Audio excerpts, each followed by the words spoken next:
Today, we're going to dive into a pretty powerful idea. It's all about how one simple principle, applied over just 90 days, can completely rebuild a life from the ground up. And it all starts with a single kind of mysterious sentence. 90 days, that is all you need. Imagine saying these words, just scribbled on a torn piece of paper stuck in a shop window. For one person, this wasn't just some random phrase. It was, and this is no exaggeration, a lifeline. So where does a story like this begin? Well, it starts at the absolute bottom, the kind of place where you'd least expect to find any kind of spark. But that's exactly where it was ignited. Okay, let me introduce you to Daniel. He's 29 and things are not going well. He's stuck in this tiny, grim room with no job, no money, really no plan at all. His entire world had crumbled, and maybe the worst part, he had completely stopped fighting back. He just started to believe that this was it for him. But then, one night, he's just walking, not really going anywhere, and he sees that note. 90 days. That is all you need. And for some reason, it creates this tiny crack in the wall of hopelessness he'd built around himself. And through that little crack, a single thought sneaks in. What if? What if that's actually true? What if I tried?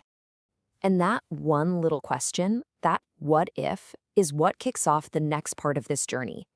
And look, this isn't about some huge heroic gesture.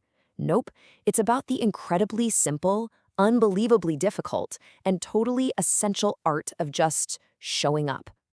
So, day one, it wasn't some big, flashy moment. All he did was get up and walk outside. But you have to understand, when every part of your brain is screaming, what's the point? Just stay in bed. That small act, that's a huge victory. It was the first time in forever he didn't listen to that voice. And then, by day 8, something shifts. He's walking around with his eyes actually open, and he sees this notice on a community board. And those 3 words at the end, just show up. It felt like they were written just for him. It was his first tiny step towards other people. And that's where he meets this guy, Marcus. Now, Marcus is this quiet, steady presence. He doesn't ask Daniel where he's been or what his story is. He just offers this simple, judgment-free invitation. Come and join. He just held a door open. And let me tell you, the work was not easy. At first, Daniel he's terrible at it. He messes up on day 10. He messes up again on day 11. But Marcus never criticizes. He just calmly shows him again. The whole point wasn't to be perfect right away. It was just to keep trying after you failed.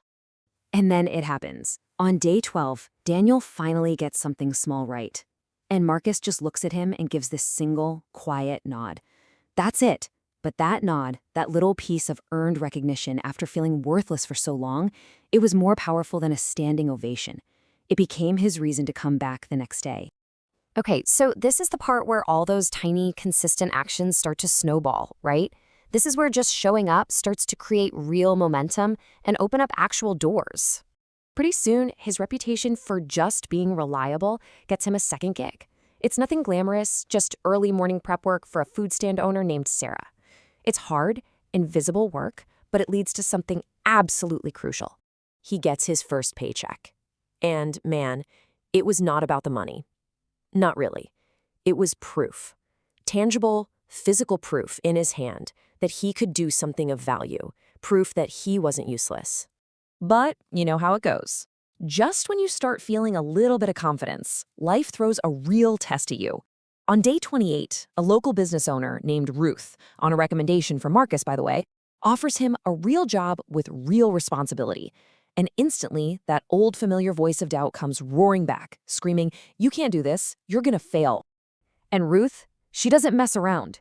She looks him right in the eye and says, "I need someone exactly like you. Today. This is it. This is the moment." He could have listened to that fear, to that voice in his head, but instead, he says one single word that changes his entire path. Yes. So that one word, yes, it throws him into this whole new world. Things are actually looking up. But just when you think he's made it, bam, a massive crisis hits, and it threatens to tear down everything he's just helped to build. We're at day 60 now, and suddenly this giant corporation moves into the area. They sell the same kind of stuff as Ruth's little shop, but at prices she could never ever compete with. Just like that, her business and Daniel's new life is about to be wiped out. I mean, look at the matchup here. It's a total David versus Goliath situation. Ruth has a real story, handmade quality, a connection to the community. The big company, they've got massive warehouses, a huge ad budget, and prices that seem impossible to beat. But right in the middle of all that chaos, Daniel has this flash of insight. He realizes their giant competitor has a weakness. They might have them beat on price, but there is one thing he realizes where they can't touch them: the truth. Ruth's story. And that little idea, it pushes Daniel to do something that would have been absolutely unthinkable for him just a couple of months ago. He decides he's going to fight back. Not for himself this time, but for someone else, and for the story they share. So what's his big, complex strategy? It's not. It's brutally simple and just incredibly hard. He decides he's going to go door to door in the very same neighborhood where he used to feel invisible, and he's going to tell Ruth's story one person at a time.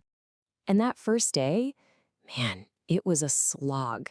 I mean, think about it. He knocks on 30 doors. Most people don't want to hear it, but 8 people listen.